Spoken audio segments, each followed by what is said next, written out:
Stay tuned for the latest message excerpt from One Community Church. I once heard of somebody say, it don't matter the name of the brand name that you wear. What matters is the content of your character. It don't matter what car you drive. It doesn't matter where you get your education from. What matters is what's driving you. And I have a concern because this spiritual issue, it manifests itself oftentimes in insecurity.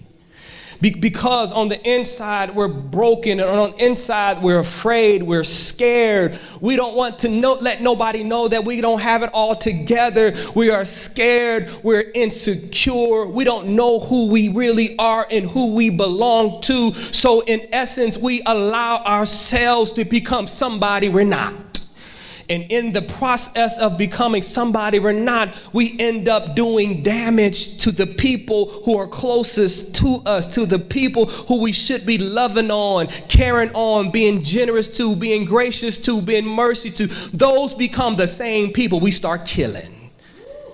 It's an amazing thing when we don't recognize that the root cause, Joseph, is a spiritual condition. It is a spiritual brokenness. It is a spiritual sickness. It is a spiritual issue. It's not just and last week we were talking about Joshua and we talked about the wall of Jericho. But don't you know, before Jericho, there was the Jordan River crossing, and before the Jordan River crossing, there was the Red Sea crossing. And Uncle, the Red Sea crossing was a military victory, but the Jordan River crossing was a spiritual victory.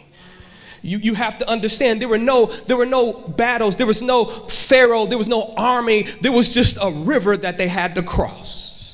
It's an amazing thing. I want us to come back to this core because the battle we have right now, it's a spiritual battle. The river that we have to cross is a spiritual river. The reason why God had them to cross the Jordan in the way that he did was because he knew you can't obtain your promise if you don't first fix the spiritual condition that you have. You can't become who God calls you to be if you're still who you were in Egypt. He has to get Egypt out of you before you can get God in you in your future. God has to deal with Egypt.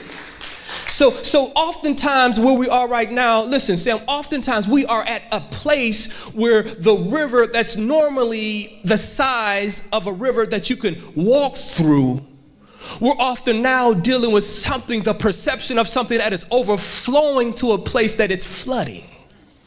So now the river appears to be larger than we are.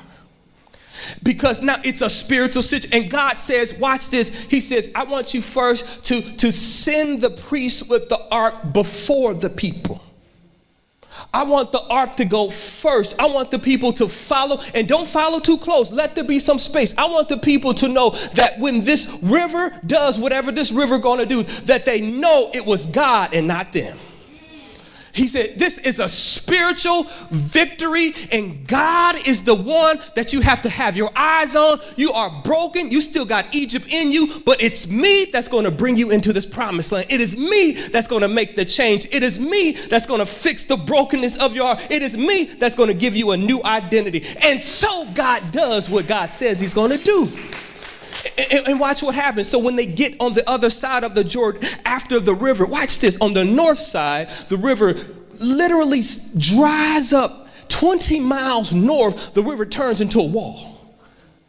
20 miles. God says, I'm going to make 20. You can't hardly see 20 miles, but God says, I'm going to block the water.